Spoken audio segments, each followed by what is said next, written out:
नमस्कार दोस्तों, धान की पैदावार डिपेंड करती है आपने अपने खेत के अंदर धान के जो एक सिंगल पौधा लगाया था उस पौधे से आप कितने नए पौधे तैयार करते हो। उसके अंदर से निकलने वाली जो टेलिंग होती है उनकी संख्या किस तरह से आप बढ़ा सकते हैं। ज़्यादातर धान के पौधे के अंदर जितने कल्ले होंगे और जितनी टिल्लिंग होंगी आगे चलकर उतनी ज़्यादा हमें बालियाँ आगे चलकर मिलेंगी। जितनी ज़्यादा बालियाँ होंगी उतनी ज़्यादा धान की उत्पादन हो अच्छा मिलेगा।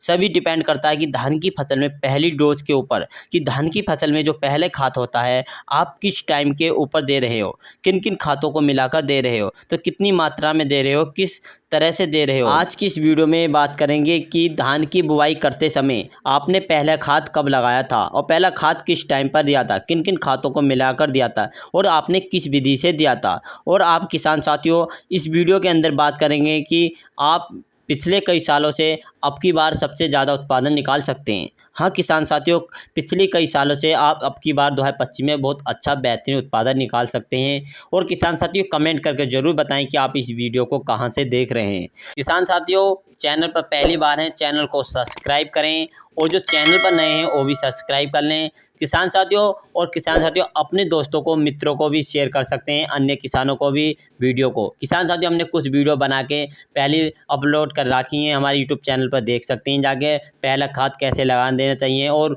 रुपाई से पहले क्या क्या करना चाहिए, हमने वीडियो बनाए रखी है, तो आप देख सकते हैं। किसान साथियों, वीडियो को ज़रूर से ज़रूर शेयर करें। और हम बात करेंगे धान की बुआई करते वक्त हमें बेसल डोज के अंदर कौन कौन से खाद का प्रयोग करना चाहिए। और आपने अपनी धान की फसल के अंदर डीएपी, पोटाश के बैग लगा दिए हैं शुरुआती अवस्था में, बहुत अच्छी बात है। अगर आप वह नहीं दे पाए किसी भी कारणवश, या हो सकता है आपको उस टाइम के ऊपर खाद नहीं मिले या फिर आपके पास टाइम नहीं बचा था, तो कोई बात नहीं है, इनका 100% रिजल्ट मैं अभी आप लोगों की आपको दिला सकता हूं। सबसे पहले आपको यह ध्यान रखना है कि आपकी जो धान की फसल है, जब आपने बुआई की थी उस टाइम के ऊपर अगर आपने खेत के अंदर प्री एम्बिजेंट हेर्बिसाइड जो खरपतवार नाशक है वह प्रयोग की थी, बहुत अच्छी बात है। आपकी धान के अंदर बिल्कुल भी कोई खरपतवार होंगे नहीं। अगर आप उस टाइम के ऊपर प्री एम्बिजेंट खरपतवार नाशक का प्रयोग नहीं कर पाए तो कोई बात नहीं, उसके अंदर भी यानी कि उसके जो पोस्ट होते हैं एमरजेंट हेर्बिसाइड बहुत आते हैं बाज़ार के अंदर, उनका प्रयोग कर लीजिए। कुल मिलाकर आपके यानी धान की फसल के अंदर खरपतवार नहीं होने चाहिए। आप कोई सी भी खरपतवार नाशक लगा लें, बाज़ार के अंदर, मार्केट के अंदर काफ़ी मिलती हैं, तो लेकिन आपकी धान की फसल के अंदर कोई भी खरपतवार नाशक नहीं होना चाहिए, यानी कि बिल्कुल भी खरपतवार नहीं होना चाहिए उसके खेत के अंदर। आगे चल के आपकी जो कोई भी खाद डालेंगे वह फिर आपने जो भी कोई भी खाद डाले होंगे तो उनका बहुत बड़ा हिस्सा खरपतवार बन जाते हैं, क्योंकि जो भी हम खाद का प्रयोग करते हैं वो खरपतवार ले जाते हैं। क्योंकि धान की फसल जब हमारी लगभग 20 से 21 दिन की हो जाती है, उस टाइम के ऊपर उसके अंदर निकलने वाली जो टिलिंग होती है उनकी संख्या किस तरह से बढ़ाएं, और इस टाइम के ऊपर जो हम पहला खाद देना होता है वह हम कौन सी कितनी मात्रा में देते हैं, तो डिपेंड करता है कि आपने जब धान की बुआई की थी उस टाइम के ऊपर जो खाद दिए थे, फिर जो खाद उस टाइम के ऊपर आपने छोड़ दिए थे उसके अंदर, यानी कि ऊपर अगर आप उस टाइम के ऊपर डीएपी और पोटाश नहीं दे पाए किसी कारण, और इस अवस्था के अंदर दे सकते हैं। हमारा जो किसान साथियों लगभग 20 से 21 दिन की जो फसल हो जाती है पहली डोज देनी होती है। इससे पहले आप लगभग 5 से 6 दिन में यानी 5 से 6 दिन के अंदर पहली डीएपी खाद ज़रूर अपने खेत के अंदर यूज कर लीजिए। क्योंकि डीएपी अगर आप पहली डोज के साथ यूरिया और जिंक सल्फेट आपने जो आगे डालने होंगी उनके साथ आप नहीं डाल सकते, क्योंकि कोई भी फास्फेरिस चाहे खाद कौन सा भी हो, डीएपी या सिंगल सुपर फास्फेट हो या टीएसपी हो, वह अगर 20 से 21 दिन में पहले अपने खेत में डालना चाहिए। क्योंकि किसान साथी 20 से 21 दिन से पहले आपको डीएपी खाद का प्रयोग करना चाहिए। और किसान साथियों, इसके अंदर आप फिर इन खादों का प्रयोग नहीं कर सकते, क्योंकि आप चाहें आपकी फसल 15 दिन की हो या 10 दिन के फसल हो चुकी है, लगभग 18 या 17 दिन की फसल कुल मिलाकर आप पहली डोज डालनी है। पहली डोज संतुलित खाद बनाना है, वह डोज बनानी है। सबसे पहले आपको डीएपी या कोई भी फास्फोरिक खाद आपने अपने खेत के अंदर डालना है। अगर आपके खेतों के अंदर उस टाइम जब आपने धान की बुआई की थी उस टाइम पर आप पोटाश नहीं दे पाए थे, तो पोटाश आप इस पहली खाद के अंदर, पहली डोज के अंदर दे सकते हैं। यह खाद आपको अगर पहले दे चुके हैं बुआई के टाइम यानी बुआई के समय तो आप कोई भी दिक्कत नहीं है भैया जी। फिर आपको पहली डोज बनानी है। लगभग आपकी जो फसल लगभग 20 से 21 दिन की हो जाती है। तो उस अवस्था के अंदर उस पहली डोज के अंदर हमें कौन से खाद लेने हैं। तो बात करते हैं पहली डोज के अंदर सबसे पहले मोस्ट होता है कि खाद। फिर पहली डोज के अंदर सबसे इम्पोर्टेंट खाद होता है। फिर धान की फसल के अंदर सबसे ज़्यादा जो खाद की आवश्यकता पड़ती है वह है यूरिया, नाइट्रोजन। अब यूरिया में कितना लेना है। अगर आप 10 दिन की अवस्था के ऊपर यूरिया दे चुके हैं तो किसान साथियों 20 से 30 किलो ले सकते हैं। हाँ किसान साथियों 20 से 30 किलो ले सकते हैं।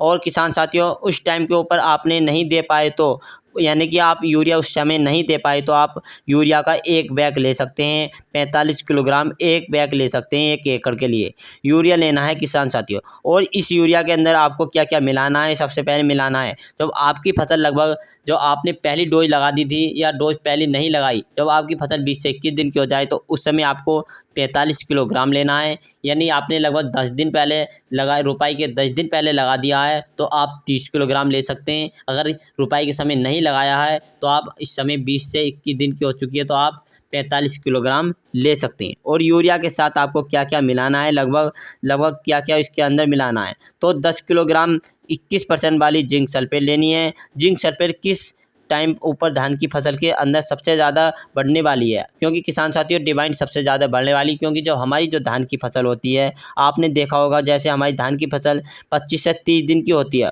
उस टाइम के ऊपर उसके अंदर पीलापन आ जाता है या फिर पत्तियां के ऊपर जो जंग के टाइप के कुछ धब्बे दिखाई देते हैं। पहले यानी फसल अपनी ग्रोथ रोक लेती है और उसके अंदर निकलने वाली टेलिंग की संख्या होती है कम हो जाती है, या फिर टेलिंग निकलने में पूरी तरह से अच्छे प्रोडक्ट टेलिंग के अंदर यानी फुटाव नहीं हो पाता, क्योंकि जब हमारी फसल होती है उन खेतों के अंदर जिंक की कमी पाई जाती है। हमारे देश में अधिकतर खेतों के अंदर जिंक की कमी हो जाती है। जिंक की पूर्ति के लिए आपको इस यूरिया के अंदर लगभग 10 किलोग्राम 21% वाली जिंक लेनी है, या फिर आपको 33% वाली जिंक मिलानी है, क्योंकि 33% वाली 7 किलो लेनी है 1 एकड़ के लिए। और किसान साथियों ये डोज लेनी है आपको। और 1 एकड़ की ज़मीन और किसान साथी आगे चल के जो आपको दूसरा खाद तो मिलाना है, इसके अंदर दूसरा खाद जो ऐड करना है क्या मिलाना है, इसके अंदर दूसरा मिलाना है आपको फेरस सल्फेट। फेरस सल्फेट का डिफेंस अक्सर अधिकतर धान की खेतों में देखा जाता है। इसको पहचाने कैसे, जैसे आपकी पीलापन 2 तरह का होता है। तो पहले पीलापन पत्तियों के पीली पड़ जाती हैं, उसके ऊपर जिंक जैसे धब्बे हो जाते हैं। दूसरा पीलापन पत्तियां ऊपर से नोक यानी कि चोंचदार जैसी हो जाती है, नकुली जैसी हो जाती हैं और सफ़ेद हो जाती है। नीचे से थोड़ी थोड़ी पीली और ऊपर से सफ़ेद जैसी पड़ जाती है।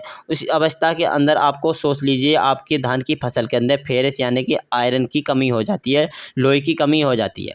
इसकी पूर्ति के लिए आपको इन्हीं खादों के ऊपर जो ये है यूरिया डालें हैं और यूरिया के साथ जिंक डालें। इन्हीं को जिंक की मात्रा 10 किलो लेनी है, ले सकते हैं। और फेरस सल्फेट लेनी है 19% वाली, इसकी आपको लेनी है। और मैग्नीशियम सल्फेट की मात्रा लेनी है 5 किलोग्राम किसान साथियों 1 एकड़ के लिए। और इसमें थोड़े थोड़े खर्च यानी इसमें मिला सकते हैं, थोड़े थोड़े खाद डालने हैं आपको। एक बार शुरुआती अवस्था में आप पहली डोज डाल रहे हैं तो 20 से 21 दिन की अवस्था को ऊपर आप डाल सकते हैं। जब आपकी फसल 20 से 21 दिन की हो जाए इन डोजों का इस्तेमाल करें।